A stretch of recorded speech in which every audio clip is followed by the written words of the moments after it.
Hi, we're the KThree. I'm Jen. I'm Marisa, and you're part of this KDrama Coffee Break. This is our K-drama actor series where we deep dive some of our favorite actors, and this week we are talking about Park Min-young.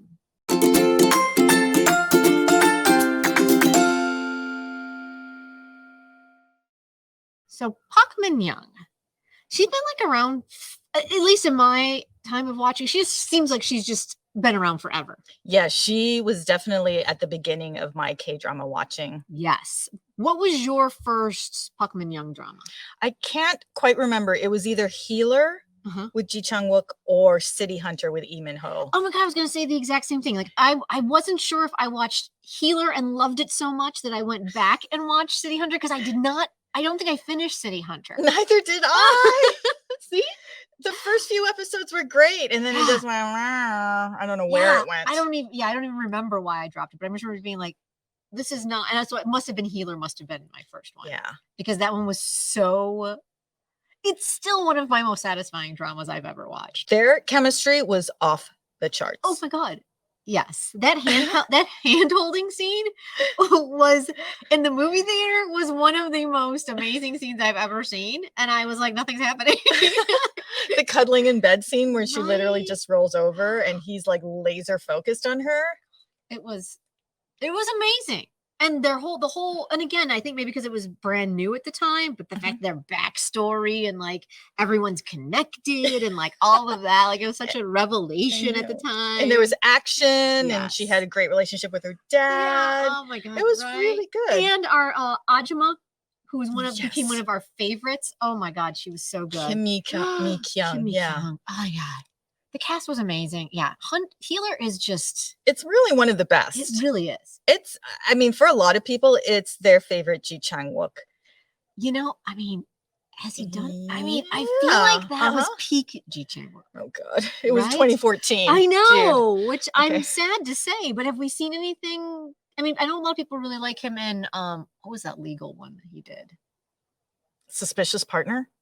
Yes. That was a lightweight drama, I thought, compared to this one. This was a really juicy role. It really she was right there. I mean, I don't know. All right. So when did she first come on the scene? She came on with like High Kick or something. Yeah. So she was well established at that point. So that was a really good pairing. Yeah, because she'd already done Song Dong-kwon Scandal and then City Hunter and then Glory Jane, which I've never heard of, and Time Slip Dr. Jin, which I have, before she even did Healer. So she was well established. Yeah. So it's interesting that that she was so well established. We were new to K-dramas around, I think we both started watching around 2016. So actually Healer was only a year and a half, 2 years old at that point. I do remember reading later that she got a lot of hate for her haircut, her hairstyle. Really? I thought she was adorable. Because that people thought she was unattractive. So absurd. Oh my God. I loved her still character. Her face. Right? I loved her character, Oh Ji-yeon, so much. So much. Yeah. Yeah, they were just so evenly matched on Healer. Exactly. Which is what I think also made it so good. He saved her a few times, but she also championed him a bunch of times, which I thought was Healer was just the best. And she was a smart cookie in it. Yeah. Yeah. She was super smart. Yeah. Yeah. Healer was just, I mean, I know people say this all the time, but Healer was... It was good. I mean, it's iconic. It is. But so is City Hunter, but sort of not. Right. Because City Hunter doesn't really hold up. And wasn't in my opinion. Wasn't she dating Lee Min-ho during the City City Hunter days? Or she dated him right after? There was some sort of... I don't know all the details, but I remember there being some scandal about it afterwards, if I remember correctly. That's probably why she's so quiet about her love life these days. Right? Yeah. Oh, okay. So Healer was your first, or I think so. I think so, and probably mine too. Which is that's a high bar. It is. Which is why City Hunter. I thought it started really well. I loved her character. She had some Taekwondo moves that were amazing. That's right. I so vaguely remember it. And then Lee Min-ho being just Lee Min-ho. Lee Min-ho. Oh, Lee Min-ho. Yeah, running around. What was it? Bangkok? Is that where they I think started? that's what it was. Yeah. Oh my God. I was like, what is happening? I don't know what's going on. But yeah, the show for me just at some point, like you, I stopped watching. I don't even remember when I stopped watching. I think I was fairly deep into it, and I was just like, this is boring. This is boring. This makes no sense. I'm done. Yeah. Okay.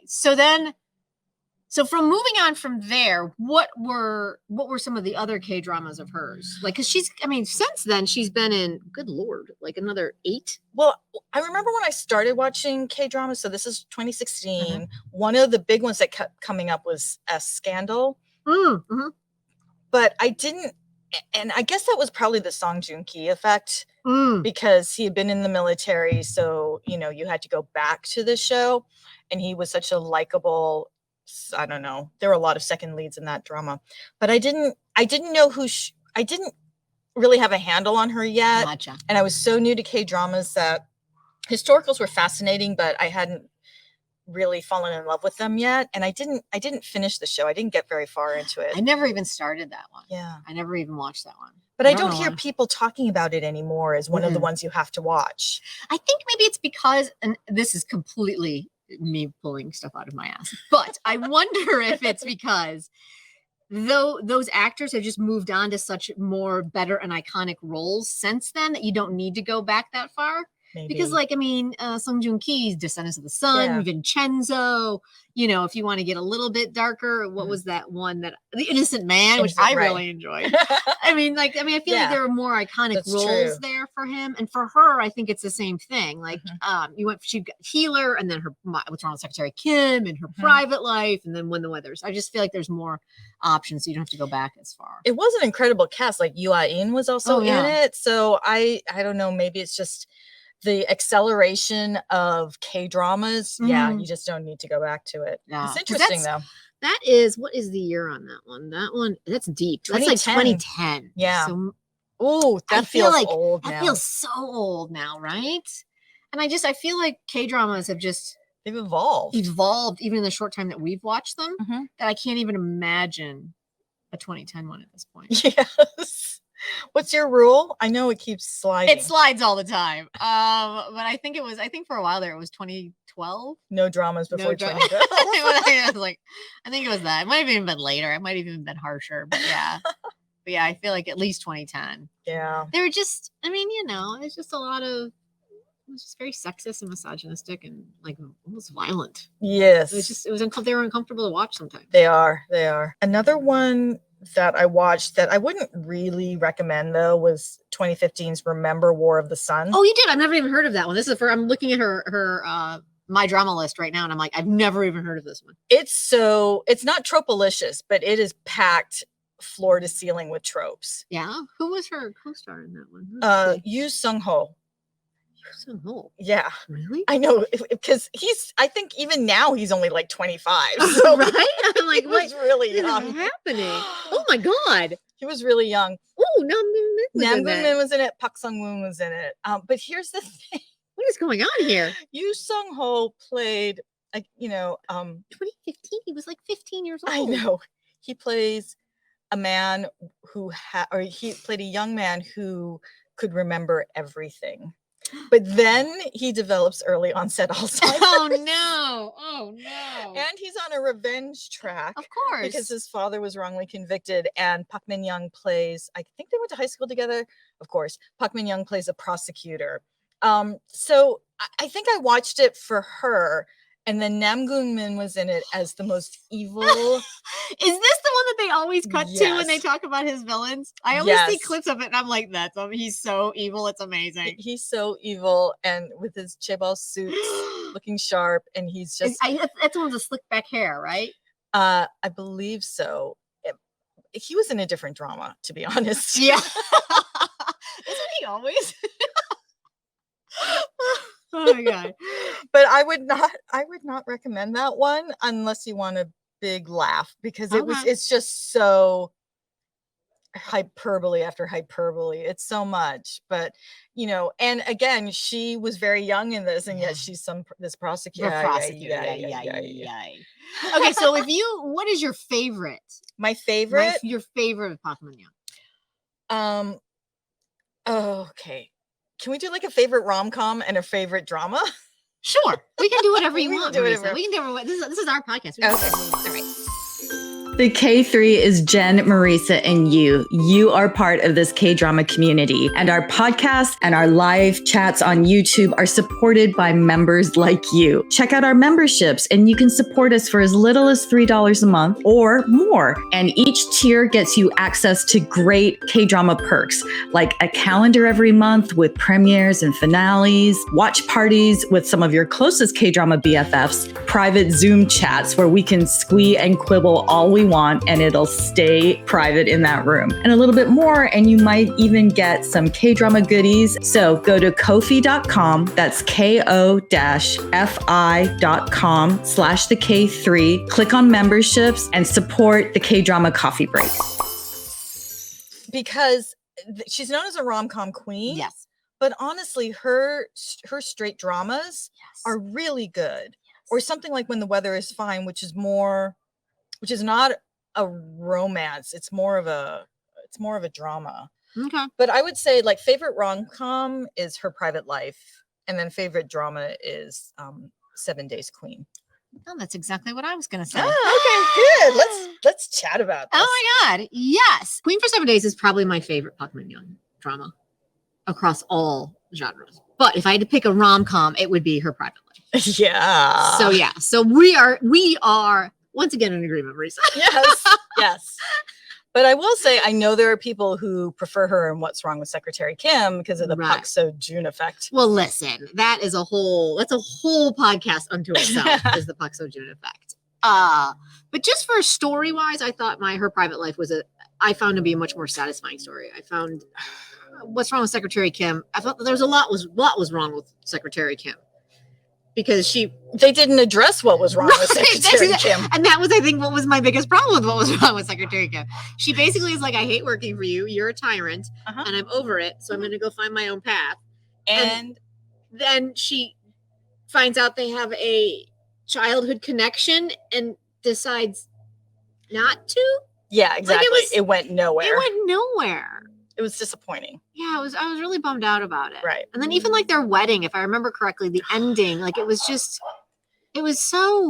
Cinderella fantasy. Yeah, it was. It was just kind of like, what is happening right now? You have serious relationship issues you should be addressing. But I found Her Private Life to be much more, again, that they were equal. Yes. Yeah. And so that's what I really enjoyed about that one. Yeah. And listen. Come on. Kim Jae-wook. As much as we want to talk about the Pak So-joon effect, Kim Jae-wook is, I mean, maybe it's an age thing. Maybe it's because we're a little bit older and he's closer to our age than Pak So-joon, but he is, oh my God. That man is on fire. It was just what was fantastic was her reaction too, because you were like, she is us. Right? You could see it in her eyes, and she was like, oh my God, I get to do this. Just the smolder of him. Oh Lord. It was just, and I still remember when we were talking about it, when they did the scene where they're taking the photos and they did the wall lean.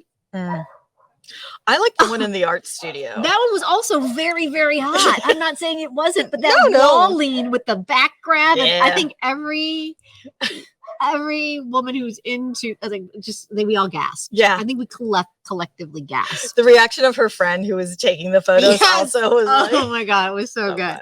It was so good. Oh my God. But that show was so enjoyable because we're fangirls too. Yes. And so it just, see, this is what I love about Park Min-young, is that as beautiful as she is, as talented as she is, you feel like I am her. Like you are living this K-drama through her. Yes. You connect to her so well. Again, despite the fact that she's really beautiful and, she's in these scenarios that are just like, oh my God. Complete fantasy. Yes. But there's a reason why she's the rom-com queen. Yes. She's so likable. Absolutely. Yeah. It does not matter what she's in. Even if you're like kind of like City Hunter, you're like, I'm really enjoying her. Yeah. And then it fell apart in other areas and you're like, I just can't watch this anymore. Yeah. Right? So give me another Park Min-young drama. Exactly. Yeah. But Queen for 7 Days was like a revelation for me because it was so emotional, but so enjoyable. Yeah. And even though tragic, Mm-hmm. it still was beautiful. Yeah. And she was exquisite through the whole thing. She was, again, woman trapped in a Joseon palace. Yeah.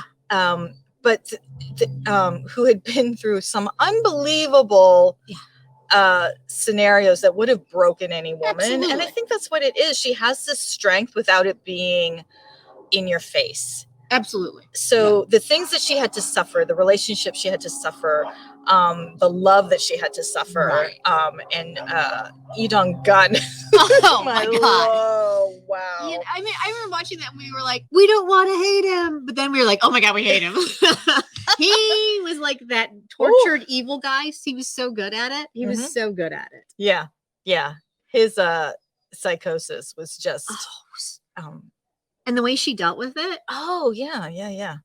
But I mean, listen, her romance with Yeon Woo Jin was, we're recording this right before a lot of K-dramas go on hiatus for the Olympics. And I think I might have to rewatch this one.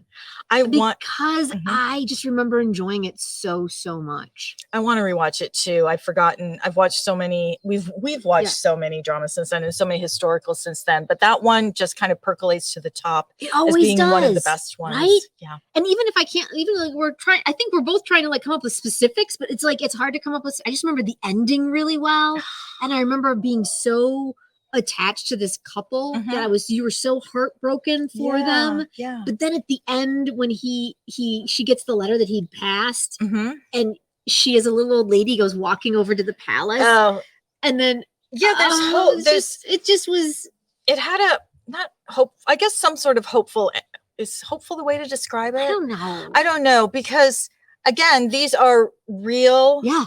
People, real historical rulers, and so you're dealing with facts that have been romanticized and fictionalized.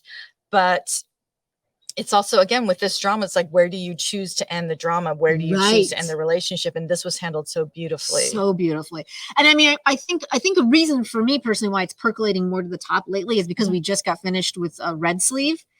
And this one, there was a lot of similarities to, especially the way it ended. The endings were, and I just felt that of the two, I felt like this one was much more satisfying for me. Yeah, I would say that if you're missing the Red Sleeve, maybe you're missing Lee Jun-ho. But that's a whole different conversation. That's a whole different conversation. But I would highly recommend this to get your next, historical fix, because this was beautifully done. Oh, so good. Yeah, I definitely think it's going on my rewatch. Like I have this, my rewatch list for this hiatus is growing and growing. I'm never going to have enough time. I know. The Olympics don't go on forever. Cousins. Okay, so if you had to pick one, Marisa, if someone was like, all right, I'm going to get started on K-dramas, and I keep hearing about this Park Min-young lady. Oh, wow. Where would you send them first? What's your biggest one? Well, if they want a rom-com, I would send them to My Private Life. Yeah. But if you want something a little more interesting, I would say When the Weather is Fine. That's one you've been pitching that one to me since it came out. And I always am like, I think maybe I'll watch it, and then I don't, and then I think I might do, but I don't know. I think I might have to give it a try. Okay, so there's a scene. So Park Min-young plays a musician who moves back home to her small town, where So Kang-joon is running a bookstore / coffee place, which in and of itself, like I that alone should have made me jump on this one 110%. Where I was at the time when this one came out, I don't know, but for some reason I was like, I'm good. Because it's a little morose. Okay, maybe that's and there are deep buried feelings that she has to kind of work through, and it's really not. It's a different kind of K-drama, because it's like so many K-dramas. It's not one genre, of course. But her relationship with her aunt and her mom. There's a scene where the three women are like her aunt is about to go on a trip with her, with kind of a long time friend, and the Park Min-young and her mom come out to say goodbye, and they're just leaning against the house arms crossed, just looking. And he looks at all three of them and he's like, oh, you guys are cold. And that's the thing. It's like, so you've already got this kind of emotional barrier. And for some people, I get it. That's not the kind of K-drama you want to watch. I found it super interesting. I always like Park Min-young. So I was like so happy to see her do something different. So Kang-joon, I don't believe he was so innocent. I mean, come on. Maybe that's what it was. Maybe it was the So Kang-joon beat. You know what I think it might have been? Wasn't it on right after Third Time's a Charm? God.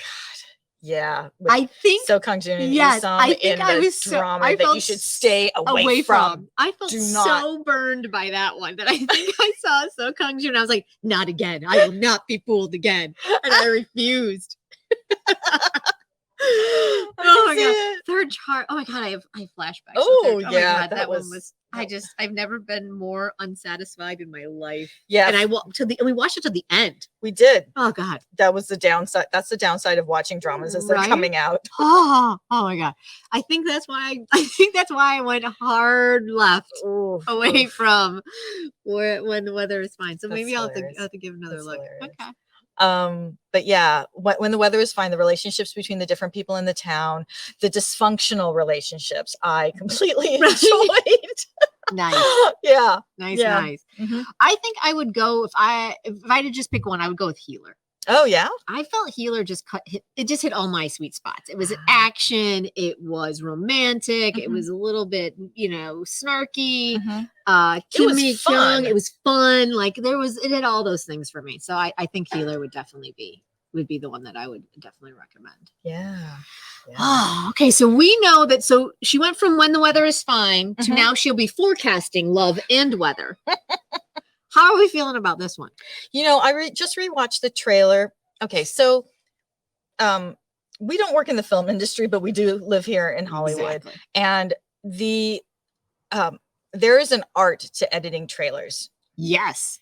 And I think they missed the mark with this trailer. Interesting. So I don't think it set up relationships. I don't think it set up like what is the question to be answered in this drama. And so I know people have feelings about Song Kang, like he plays the same character over and over, except for Sweet Home. Right. I have to say, Kim Mi-kyung again. Oh yeah, that's exciting. I'm in that category. Song Kang is kind of a one-note actor for me, and I haven't really enjoyed him in anything except for Sweet Home. In Navillera. I mean, I did, but I didn't. Do you know what I'm saying? Like, I have my own issues with Navillera. That's a whole other conversation. Me and Navillera have issues. But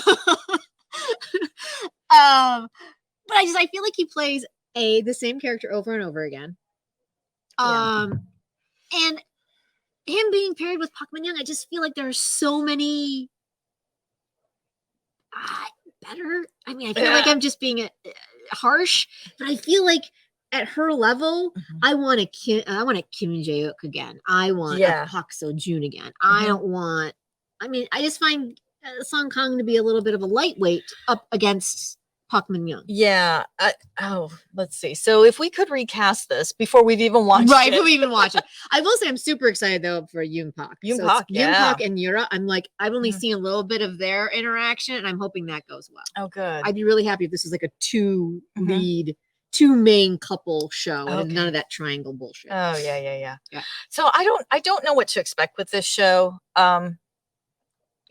Follow us on Instagram and Twitter because we will be talking about it, I'm sure. We will definitely be talking about it. Yeah, because again, love her so much that we'll have to see how it goes. The trailer gave nothing, so I don't know. Right. I mean, I think about all the guys who just came back from the military that could have taken the slot. I think about So Kang-joon again. I mean, Lee Jae-wook. I mean, Lee Joon-gi is about to be in another drama, but I think he would have been a great match for that. Does it need to be somebody young? Does it? I don't even know. Is that the point of it? Who knows anymore? I don't even know anymore. I don't know. Yeah. But I mean, if we're going to go young, I mean, you could have gone with Rowoon. You had Udo-won just came out of the military. Like he's pretty dynamic. Yeah. I guess Song Kang just is not a dynamic actor for me. That's true. So we'll have to have our fingers crossed for this one. Yeah. And that maybe he will rise to her level. I'd like to see that. Yeah. Because let's face it, she across the board has amazing. The Cocoa blog. Yeah. I wrote that she could, or was it our blog? It might have been Sorry. our blog. We have a lot of blogs. Oh my goodness. I was writing about her. I'm like, she could have chemistry with a piece of paper. She's so good. She's so good. And I'm not doubting that she's going to have chemistry with Song Kang. It's just, is he going to play the same petulant brat that he always plays? And that unfortunately is where I run into a problem. Like, will she have chemistry with him and make him maybe look attractive? Absolutely. But as a character, is he going to give her what she deserves? Right. Oh, That's God. what I'm saying. I hope so. I hope so, because and then that's where I'm cautiously optimistic. I mean, she seems to be very selective about what she takes. Right. I mean, some would argue that she does too many rom-coms. I don't know how. She's the rom-com queen. We love seeing her in those. But I mean, I guess I just look at her list of co-stars, and I know that Song Kang is like the new It Boy right now. One of them. But he seems, of her list of co-stars, he just kind of seems the weakest. Oh, God. For me, anyway. Oh, please. Prove us wrong. I know, prove us wrong, Song Prove Kang. us wrong. Prove us wrong. Yeah. And if anyone gets Alzheimer's, I'm going to flip a fucking table. Oh, my God. All right. So, Park Min Young, we can't wait to see you again. Do you have any final thoughts or any final gushes about Park Min Young before we say we close this one up? Just that she's consistent. Like, every time she's in a drama, I love her. Yeah. That's really all there is to it. I think there's no other way to wrap this up. So, hey, thanks for joining us. Until we see you next time, we're the K3. I'm Jen. I'm Marisa, and thank you for being part of this K-Drama Coffee Break. We'll see you next time. Bye.